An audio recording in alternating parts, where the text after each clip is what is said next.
conversation between Politics Done Right and Latino Rebel.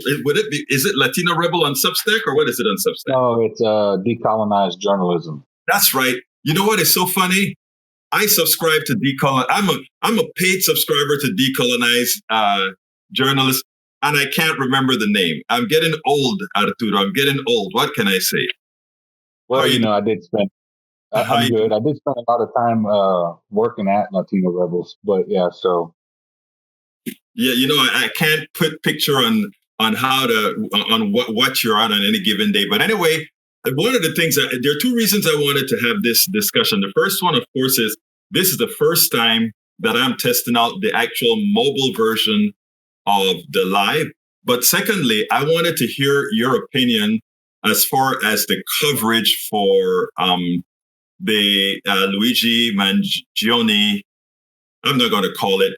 I'm going to call it the issue, the act. What are your thoughts on this?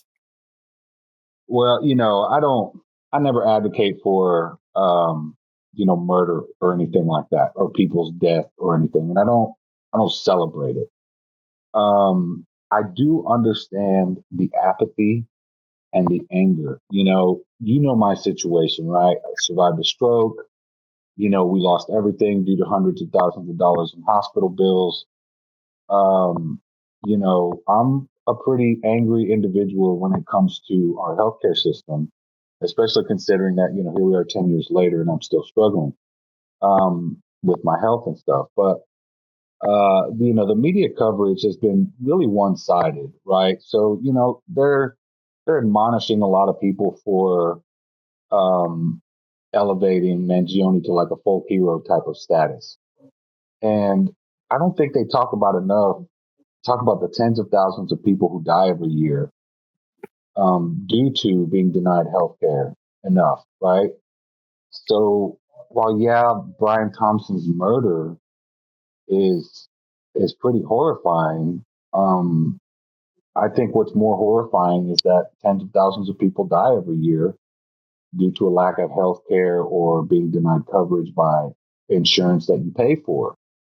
So, I get why he's been elevated to folk hero status. When you look at Congress in particular, Elizabeth Warren and Josh Hawley, right? Two people who couldn't be any more different, introduced a bill, I believe it was yesterday or the day before, to require insurance companies to stop controlling like people's prescriptions. What is it called? I got it pulled up here. The PBMs, right? Pharmacy benefit managers. The guys who control the drug distribution to pharmacies. Right. So essentially the bill is going to require health insurance companies to be one or the other. So within 3 years, you can either be pharmacy benefit manager or health insurance provider, but you can't be both. And, did Mangione lead to this? I think so, because not what he did, but the outcry that occurred after what he did is what led to extinction. I am so glad because, again, when we look at the Mangione story, we see that Mangione is a wealthy guy, went to wealthy schools. In reality, from a technical standpoint, whether he has insurance or not, I don't even know if that matters because, again, he comes from a wealthy upbringing. But that doesn't mean that is his actions. We don't know. We can't know what was the reasons for his actions, but the actions itself awoken people to, wow, somebody fought the guy. Maybe I can too. Yeah. Right. Maybe not that extreme what Mangione did, but there's certainly this element of, we can fight back. Mm-hmm. Like you said, Mangione came from privilege, from wealth, and his motivations, it's starting to sound like it had a lot to do with his own health, back surgeries, his mom's health, and a lot of anger there. But, it's a pretty nonpartisan issue, right? This is a class issue, and that's what it's become. And I think that the media is having a hard time grasping that concept that, while they're admonishing people for, celebrating Mangione in a sense, and I wouldn't even call it celebrating because I don't know that anybody's really celebrating him like that. But um, for the folk hero status, at least, that's what they're admonishing people for. I think that, when you see that even right wingers, even MAGA, even far right people, Ben Shapiro, who's on the far right, we all know, he spoke out against it, against this folk hero elevation of Mangione. And his viewers went after him for And that. MAGA viewers at that, yeah. It wasn't Right, even right, progressives coming in to kind of take over his shot. It was his own folks. And it's like, guy, where are you? right, right. And, that was really, really telling. Pretty much across the board, you see a lot of people, on the right, you see a lot of people are not, trying to celebrate the death. And, like I said, I don't know that anybody really is. But, on the right, you see people having the same issue because, again, this is a class issue. This is corporate America taking advantage of the population, and people are getting sick of it. Mangione was sick of it to a certain extreme. And other people are sick of it to maybe not as extreme, but pretty close. And that's what leads to people like Elizabeth Warren and Josh Hawley, again, who couldn't be further apart on issues, to introduce a bill together to try to break up some of this control that insurance companies have. Because, you can't say they're a monopoly, but you can certainly call them oligopolies, right? Where, it's essentially a handful of companies agree on policies and how they're going to handle insurance and how much they're going to charge and all these things. And it's just gotten to the point where, you pay so much in premiums, then you have to pay so much in deductibles. And like when I had insurance, when I first had the stroke, my prescriptions, if I paid cash for a lot of them, almost all of them, were cheaper if I paid cash than the copay was. And Wow. that to me tells me everything. I saved $200 by using a discount card and paying cash as opposed to filing it on my insurance. And, a lot of my medications are extremely expensive for, being a stroke survivor. So, even now I don't have insurance. I don't have Medicaid. I don't have anything like that. I have to pay cash for everything. And, with discount cards and things like that, and my pharmacist is really good. They try to find me the best prices. And I hate to praise HEB all the time, but in Texas, we love our HEB. They are a good company. Right. There are not a lot of companies out there that really try to put their money where their propaganda is. And I've really found HEB both in the people that they hire, in what they enforce as far as people having to treat other people well. Kudos to HEB. So you have my vote on that as well. But, I want to kind of migrate a bit because this morning on my KPFT 90.1 FM radio show, and by the way, I want you on my program a few times before the year ends because there's a whole lot that we need to talk about. So I really want us to have, I'll talk about when we can do some sort of a pre-record for it because we're going to be going in hiatus, and I want to have your voice out there. But we were talking about, you mentioned about the people feeling sick of the corporations doing this and the media not knowing how to handle it. My big question to you is, and I'm going to phrase it along with Gaza. Neither one of us want dead Palestinians or dead Israelis, but the way the media covers the 1,200 Israelis that were murdered compared to the 44,000 Palestinians is off kilter altogether. It's as if the Palestinians' life has no value. And I feel the same way, and tell me if you agree. with the way we handle, let's say, the media's handling of the people who react to Mangione in a certain way, while they have not reacted to the hundreds of thousands of people killed by insurance companies because of neglect. It behooves me that they don't see the similarities. Right, and then that's the inherent bias in Western news in general, but U.S. media even more particular.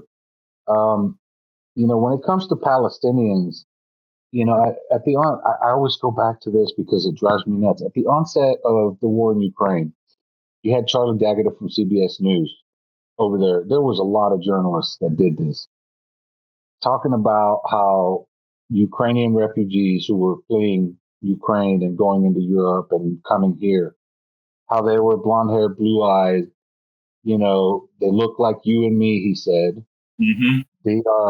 They are civilized, and he said, unlike unlike the children in the Middle East. Right. And that exposed the inherent bias in our media, the racism in our media, the bigotry in our media. When it comes to the Israel-Palestine conflict, that's where that comes from. Mm-hmm. It's not, when people speak out about Israel and Zionism, it's not because they want Jews out of the Middle East. There has always been Palestinian Jews, always. This isn't about Jews, right? This is about Zionism. This is about white supremacy. This is about targeting brown people and things like that.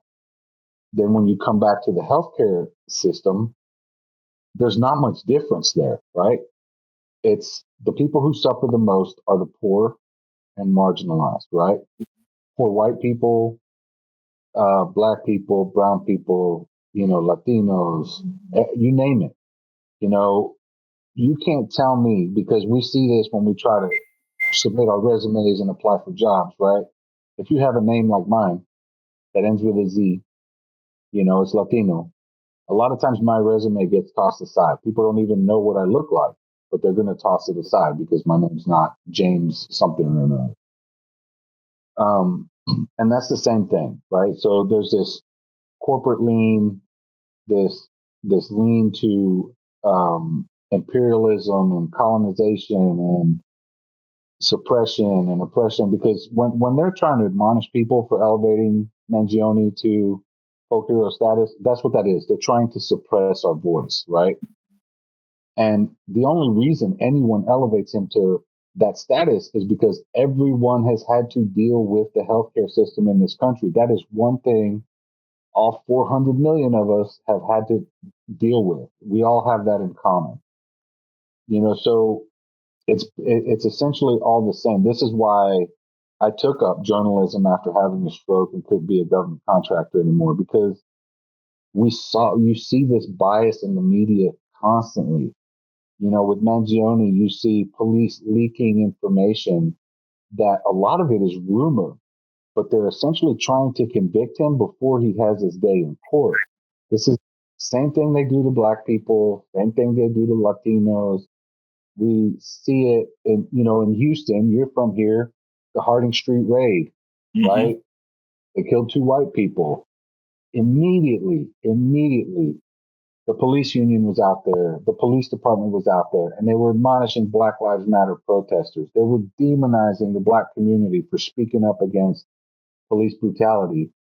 And then it turns out later that the raid was a fraudulent raid. They lied to get the warrant. They killed 2 white people and their dog. And now the police union is nowhere to be found. Nobody apologized. Then a report came out that I covered over the summer about Art Acevedo when he was chief here, telling the cops to turn their body cams off after the incident, because it was recording what they were saying, and they were essentially saying, "Damn, we screwed up." And he was like, "Turn your camera off. We don't need that. That's evidence against this type situation." So while everybody praised Art Acevedo when he was here, he turned out to be just as crooked as the previous chief and the cops who did the raid and all that stuff. And the media doesn't cover that. So there's this huge slant, towards law enforcement. I just wrote a story, came out this morning, about almost 24 cops were sent to Pennsylvania. They drove 80 miles an hour for 300 miles. One of them was carrying a long rifle in the police station, and they were there to quote unquote confront Mangione. Why are you sending? I mean, 2 detectives could have done this. How much Right. did that cost New York taxpayers? Lights and sirens on. How many people did they inconvenience on their 300-mile journey? Like, is that necessary? Again, media won't cover that. Fox News covered it, but they didn't realize what they were doing was exposing how wasteful police departments are. Exactly. And all of this is the same. All of this comes They back to the same. they can't afford to invest in healthcare. They Right. can't, but they can afford all these macho go law enforcement kind of a thing. Well, let me tell you, Arturo, I want to talk a little bit more about some of this with regards to the healthcare on our, I want to get us a 15-minute segment to play on KPFT. So offline, we'll kind of arrange something so that we can go through that. But in the interim, I want to thank you so kindly for speaking to me in an impromptu fashion, with me just asking to speak to you about this issue, because I think while the mainstream media isn't going to cover this story in the proper context, I think it's on you, it's on all of us that are doing independent media to do so. So I always try to give a plug on things like when we're doing this, and my plug is going to be, folks, we do the work that many on the mainstream media fails to do. We complement, and in fact, many times we have to take the lead. So please remember to subscribe to Decolonize. Give me the full name. Decolonize journalism. Decolonize journalism, and of course, Egberto off the record. But right now, my brother, thank you so kindly for spending this time with me. And you have a wonderful rest of your day. And to those who listened, thank you so kindly. Please remember to share. Welcome aboard, my good friends. You're with Marlon Weems of the Journeyman, and of course, Egberto Willies off the record. How are you doing today, Marlon? I'm doing great. Had a good holiday. 2 of my kids are with us now until after New Year's. So yeah, it's all good. How about yourself? Oh, I'm doing just fine, man. I'm doing just fine. Just like you, you know what we have a tendency to do, and that is overeat on the Christmas dinner. But you know what, man? I don't mind, because I am just not going to weigh myself until the new year. Yeah. I might wait a little bit longer than that, but yeah, I know what you mean. Well, when I said the new year, I wasn't speaking the beginning of the new year now. I was speaking about when I figured that I'm not weighing as much as I think I've added in the poundage from all that eating on Christmas. When you get back to your baseline weight. Exactly. But it's interesting. Last time we spoke a lot about Kamala Harris and how it went, why she lost, etc. And Trump, a lot of our MAGA brothers and sisters thought that it was going to be a great thing. They got their Führer elected, and it was going to be a good thing. The MAGA man is there. The man isn't even in power yet. And the first thing he goes to get, one of the first thing he does is he seems like he wants to invade the country of my birth, Panama. He wants to annex Canada to become a state, and he wants to just take over Greenland, I guess. Yeah, and he wants to just take over Greenland. What's that all about? He's crazy. He's crazy. That's all. I mean, this guy, hold on just a second. Alexa, turn off. My Alexa just starts talking whenever, just wants to get involved. I mean, I know the feeling. This guy is, I saw a report today, and what really is bothering me, and the media addresses these things as if it's just totally normal.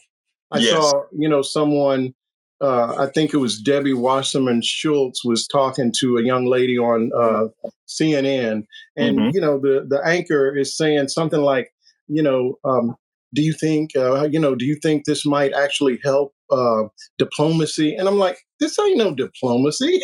This is just Trump just fever dream saying stuff, and the reporter that they went to after was again trying to rationalize it and make it seem like this is just garden variety diplomacy. And she said something like, this isn't new. Somebody behind the scenes told her that he's been thinking about this for a long time, and he's just using this to, to get a better deal on trade. And it's like, there's like a million things you could do other than saying you want to take over a country to get a better trade deal. That's not what this is. This is a normalization and a sanitization of a crazy person. This guy doesn't have a lot of intellect. And there's something that somebody said to me that really made sense. And that is, let's get to the point. This guy is a figurehead, and there are a lot of people that are working through him. We have Vivek Ramaswamy working through him. We have Elon Musk working through him. Let's remember, Elon Musk didn't stop that bill because it was too expensive. He stopped that bill to get some favors for his factory in China. Bingo. And let's remember that he builds this guy that is talking about America and let's build up America and the American worker and they're for the popular, they're the populace. This guy is out there screwing the American worker as he builds his cars, his electric cars, not in the United States. And you know who actually kind of sold him out a bit? Laura Loomer. So, and for people who don't remember her, I'd never heard of her until this was back when I was still using what was then Twitter. And I guess she had gotten suspended for, some just anti-Muslim talk or just something crazy. And she chained herself to the front door of the Twitter headquarters. I'm not sure what that was supposed to accomplish, but that's kind of how she got in my memory. And what's crazy about what happened in the last 36 hours, I guess, is that she's actually making sense.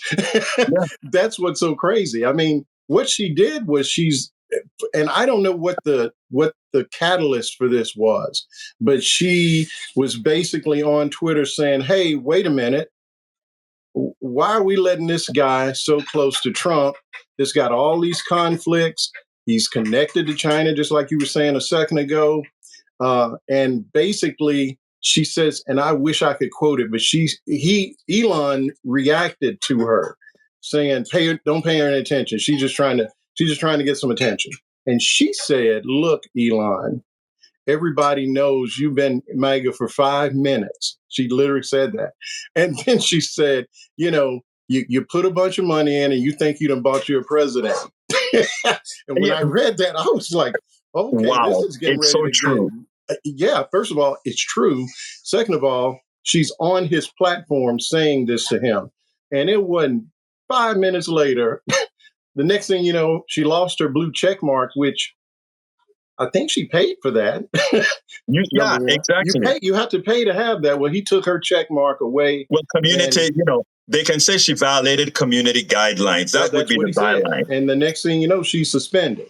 And then I saw her on, and these are what's so surreal about it, Egberto, is these are not things that I normally. This is not content I normally consume. So I'm looking at a clip from Steve Bannon's War Room, I think it was. Oh, God, he's mad, And she's called in, and he totally has lost control of her. And you can see him trying to figure out how do I rein this in, because she's gone totally off script, and she sounds like a Democrat.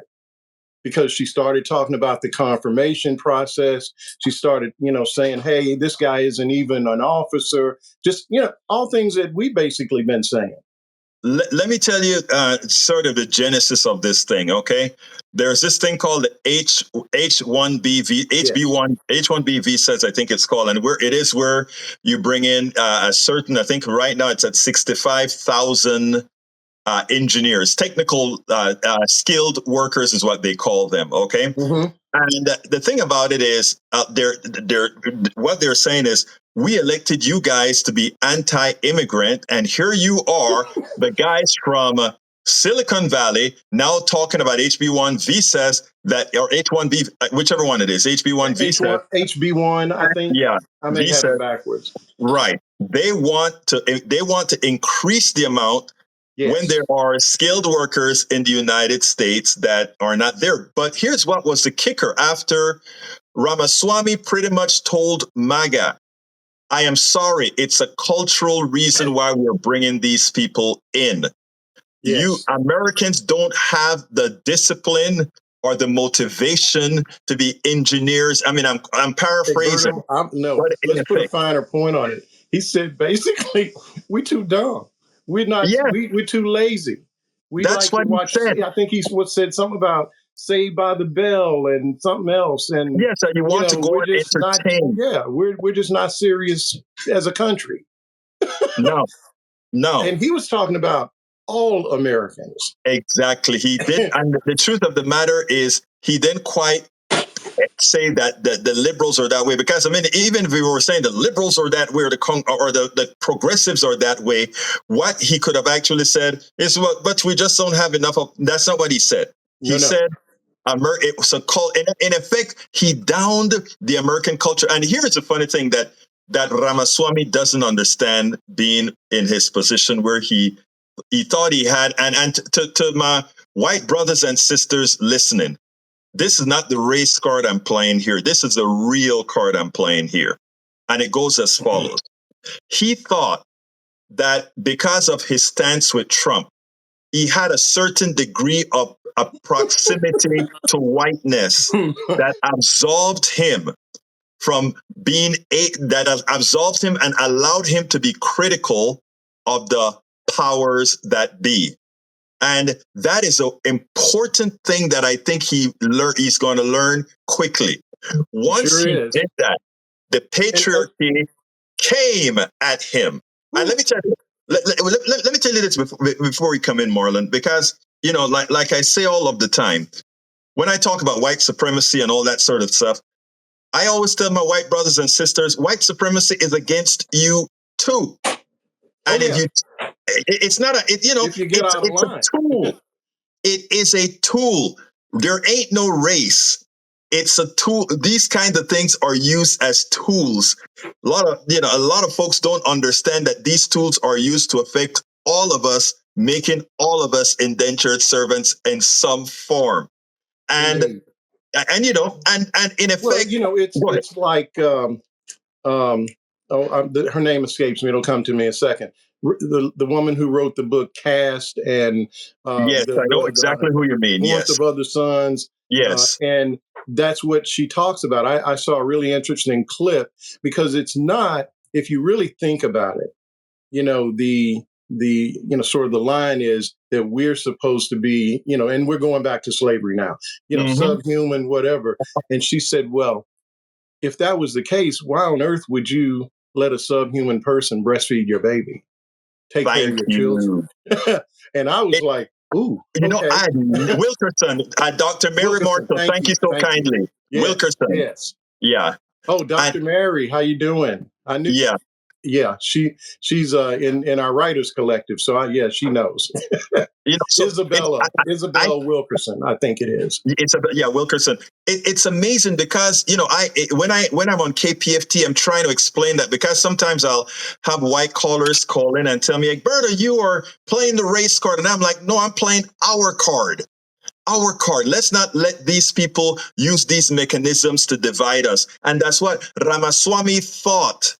Ramaswamy thought he had the tool with which he could bang folks was, and he learned a quick lesson because a whole lot of people came out against him and said, what are you saying about us? Why don't you go back to India where people live like dogs? That's what. Oh, I know, man. It was really, it really got. It got very racial rather quickly. Yeah. And from the MAGA side towards there was him. another fellow. I just happened to see some screenshots, because I just really don't use Twitter unless I have to search something, because the search engine is still pretty good. But it was an Indian person that, PhD and all of these different, acronyms after his name or abbreviations.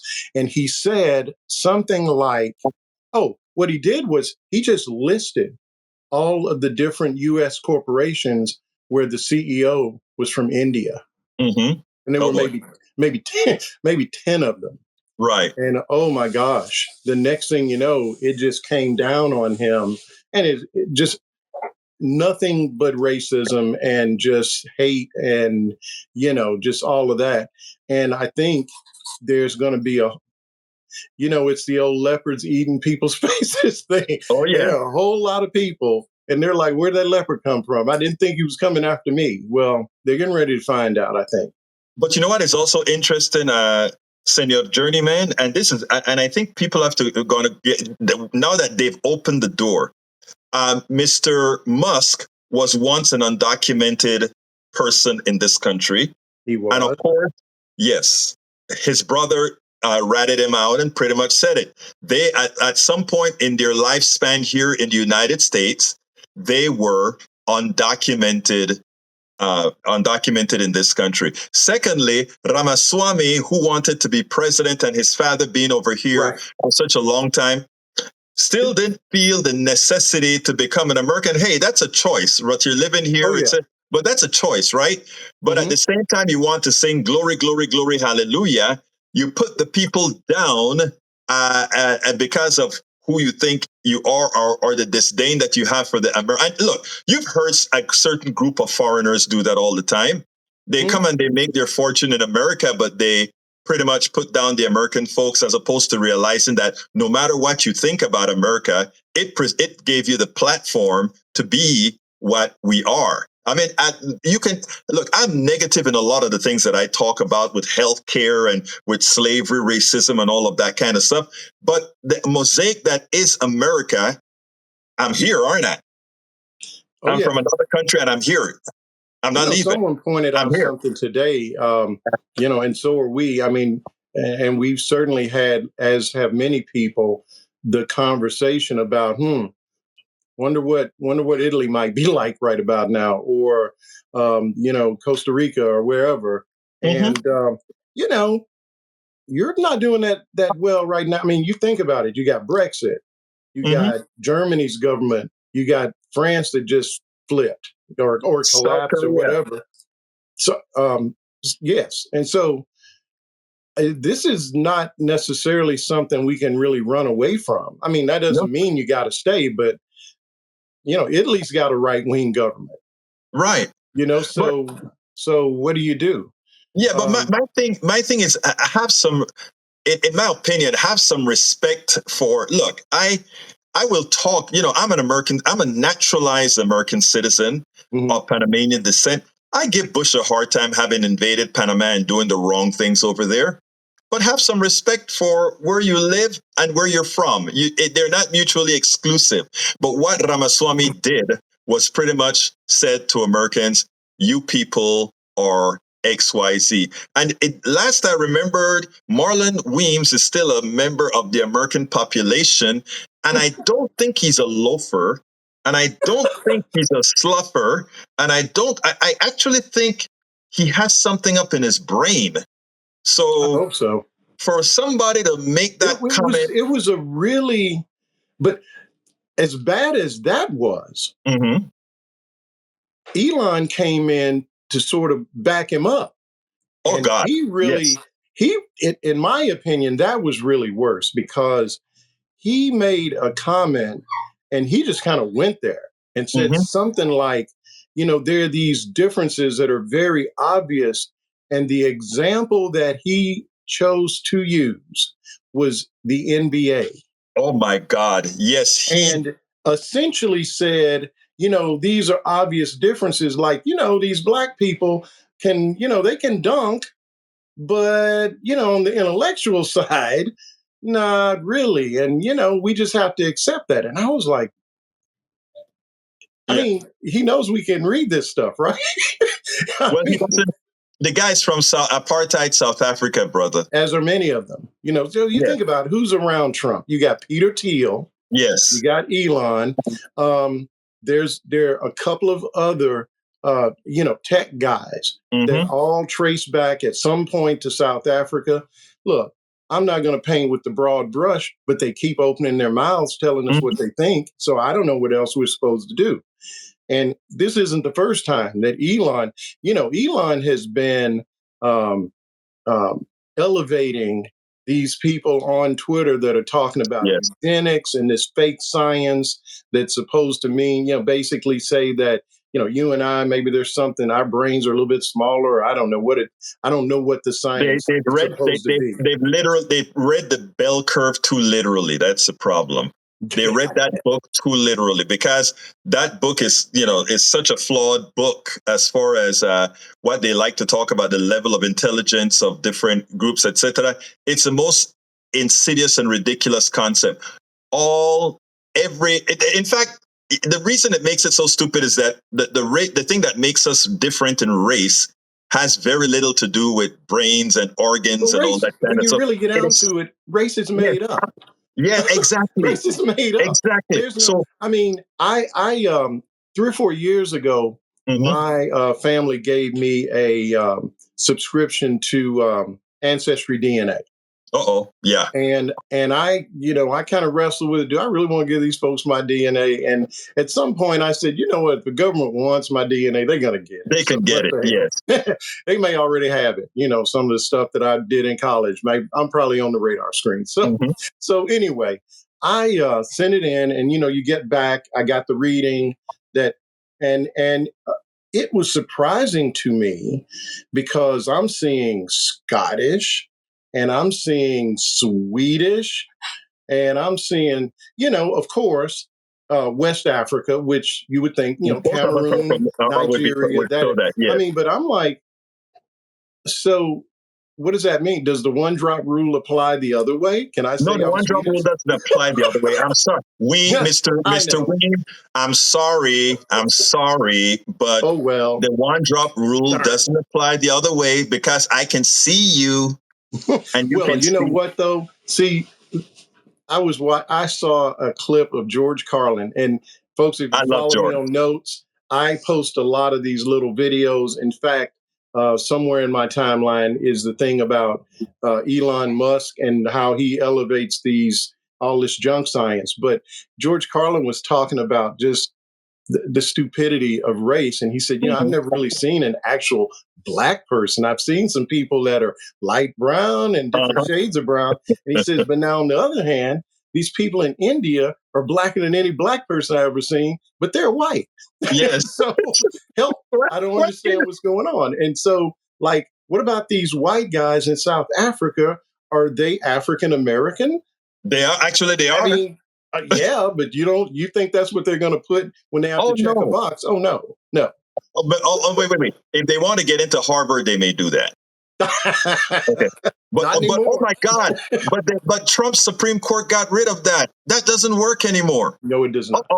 But look. I was shocked when I saw I did a 23andMe and was shocked as well. But you know what?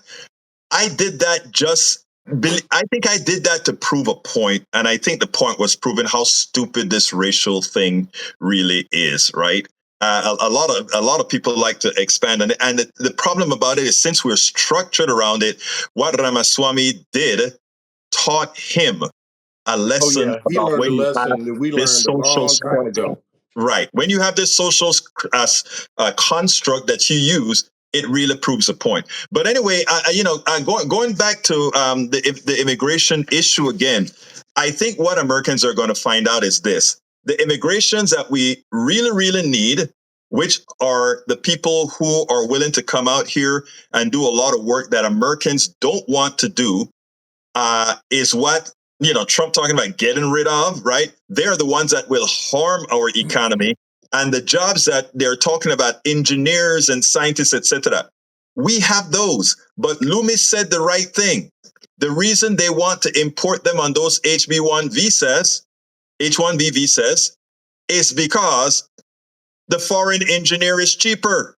So even that they want to undercount, and it's just screwing the middle class as they've always done. You're getting rid of the laborer, and the reason they're not going to look. This is a bribing scheme. Let me tell you something that a lot of folks aren't getting. This entire immigration thing is a scheme. One, it's there for him to pay a whole lot of his friends monies to create concentration camps and holding tanks and give people work to store some of these guys while they decide what they're going to do with them. That's number one. So it makes money for the prison industrial complex, or the appendage of the prison industrial complex. And the second item that they're trying to do is they say, wait a minute, those farmers in California, in the whatever valley, I don't remember what the valley is called, they're going to now be enticed to donate to those in power, Donald Trump and the Congress people, so that we can look the other way. We're not going to change our policy to dump these immigrants. We're just going to look the other way as you get your crops picked. Let's not forget what happened in Georgia when we had all the peaches rotten on the floor. Let's not forget what happened in Arizona when we had all the watermelons and all these things rotten on the vine. Mm-hmm. They remember that. And they know they can pay these guys off to turn turn the eye.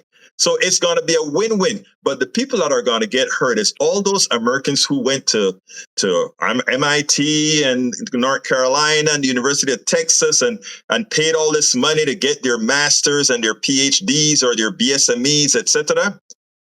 And they're going to be replaced by cheaper labor.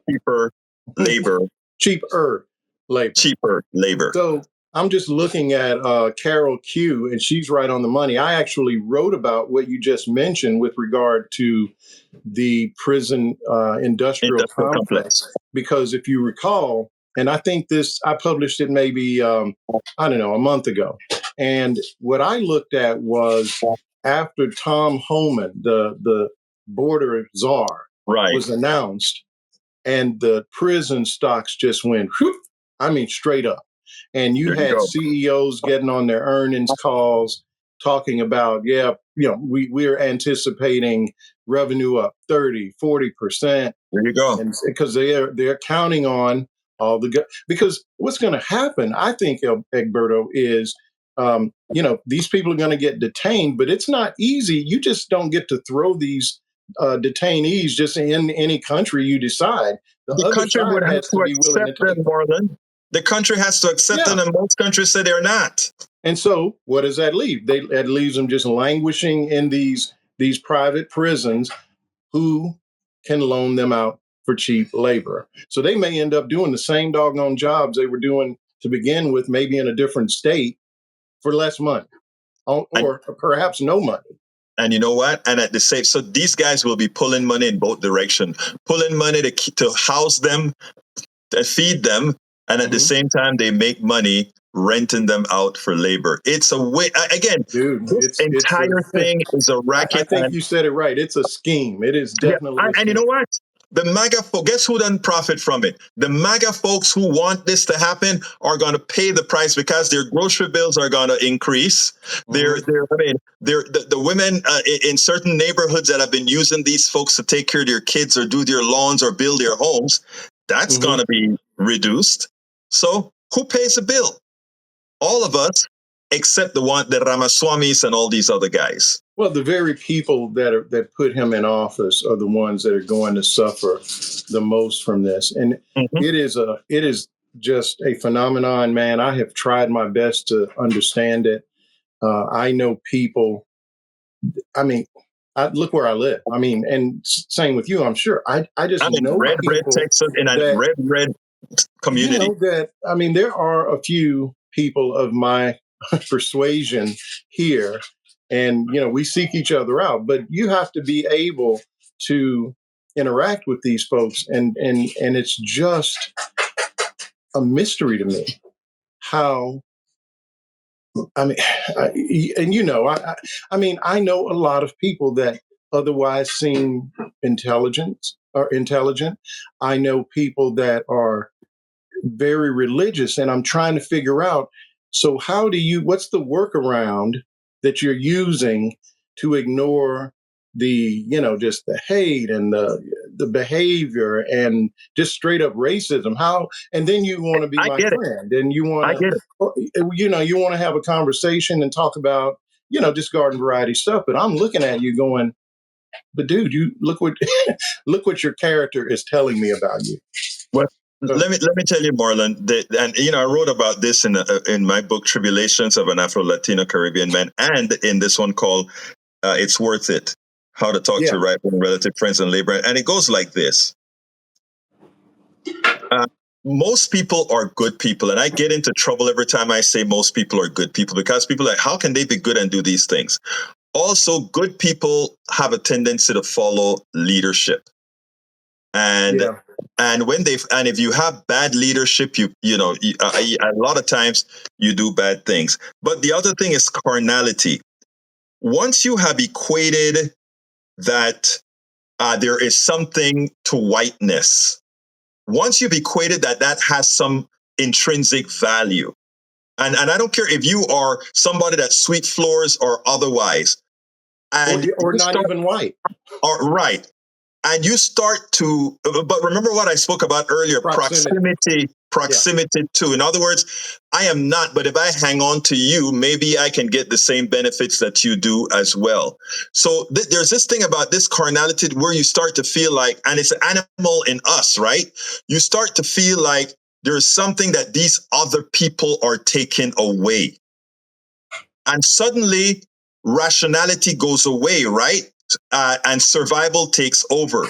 That's why if you take a look at the polls, and I studied these numbers over and over. I studied North Carolina, I studied Wisconsin, I studied Michigan, how Kamala Harris could lose in those areas where the Democrats outperformed her by a bunch. And that is the answer. I mean, you take a look and you ask people create plausibility so that what they're doing doesn't seem like it had gender or racist reasons. The economy, XYZ, when we had a record economy spending in for Christmas, but the economy is bad. There's nothing that changed in the economy over the last year that what is it exactly that Trump ever said he was going to do to improve the economy? I mean, other than just saying we're going to make it better. I mean, but what was there was no plan. There was no. I mean, when you think about it, and you just go through some of the prescriptions that she was coming with. I mean, dude, as a person that just bought a little small business, right, a grant or even a forgivable loan, like she was talking about, would have been tremendous. And exactly, there are people that voted for Trump that would have benefited from something like that, or child tax credits, actually, I'm going to try to find it. I actually wrote down a rather long. I did literally like a transcript of it of Isabel Wilkerson. This was before the election, and she was talking to Lawrence O'Donnell. I saw that interview, and it was powerful. He asked her, "How is this? This?" And you just go through the resume, take what she looks like out of it. How is it when you just laid that resume down next to the Trump resume? How is this close? And she gave an answer, and I won't go through the whole thing, but in a nutshell, she said, sometimes that proximity to whiteness for some people is more important than something that may very well be in their benefit. And they're willing to go in that direction to the detriment of the country, to the detriment of themselves, because they don't want to lose that status. And she said it a whole lot more eloquently, and I'll dig it up. I think I wrote about that. If I'm not mistaken, I think I have a Substack out on that one. But it's interesting because this is the case because women went out there and they voted for their bodily rights, but at the same time they voted for the guy who has vowed to take them away. It's the most counterintuitive thing I've ever seen in my life. And when they talk about uneducated people, mostly are the ones who voted for Trump. Educated mostly. I mean, that is somewhat true. But I tell you what, I know a lot of educated, and I me, I get into a Starbucks. What's the percentage of white men and white women that voted for Trump? It's pretty high. Yes. Democrats never really get the white vote, not since I think Lyndon Johnson, really. Yeah. So it's probably going to be, I'm just spitball, 70, almost 80% of white men are going to vote Republican. Right. And white women, I'm not sure. I know it was a lot. I don't think it was quite that high though, but still. I refuse to, the Democratic Party pretty much cede that space. And I think they cede it just assuming people are stupid. And I read, as opposed to saying, let's educate, they go with how people are reared. And I think there is much to saying, I think a democracy requires educated people. You can't have a democracy. I gave an example on my program today that said if we have 10 bushel of corn and we feed people with 9 bushel of corns and people are still hungry, some folks are going to say, no matter what, let's go for that 10th bushel. And you say, no, we got to keep that to plant for the next season so we can have bushels of corn again. The educated person understands that. The uneducated person thinks, I'm still hungry. I want that. It's there now. And, it is. And when I say educated, for those that are listening, I'm not talking college degree and all that kind of stuff. No. I'm just talking about being aware, to put it bluntly, being woke. You know something, and I'm not saying the pandemic was good, but in my case, when the pandemic occurred, one of my my 2 youngest, rather, one was in high school and the other one was in middle school. And so essentially for that 18-month, 2-year period, we were homeschooling them. I mean, they were doing the online stuff, but it was on us to kind of, be the teacher, right? And make sure, fortunately for me, I've got 2 really, smart kids, and they stayed on top of what they needed to do. But even with that, I would have conversations with them about what they were studying. And dude, I was blown away. They had no idea what the Electoral College was. Just civics stuff. That 7th grade civics, that's what it was for us.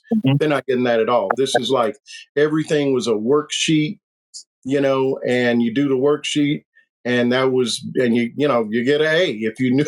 It was really troubling. It is sad. We don't teach civics anymore, and I think it's by design.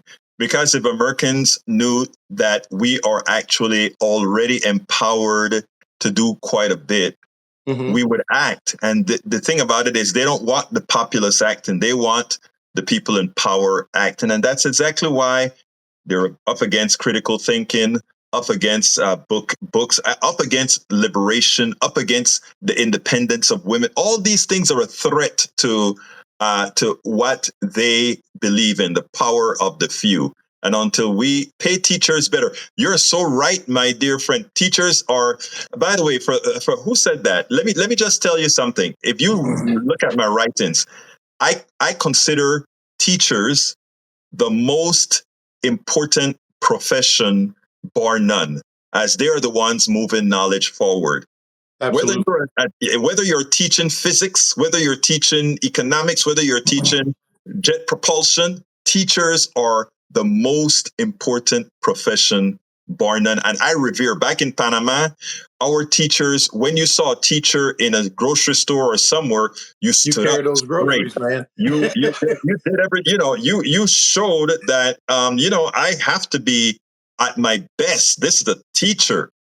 Over here, listen, Egberto, boy. my first grade teacher, Miss Roundtree, I Mhm. stayed in touch with this lady on through elementary, high Mhm. school, into college. Whenever I would come home, I always dropped by, checked on her, and I come from a family of educators, and in fact, in my writing, I have one of my aunts in particular was.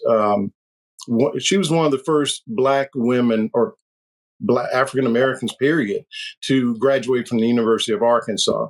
And Mhm. so she ended up being one of the first Black principals, if not in Arkansas, certainly in the Little Rock area.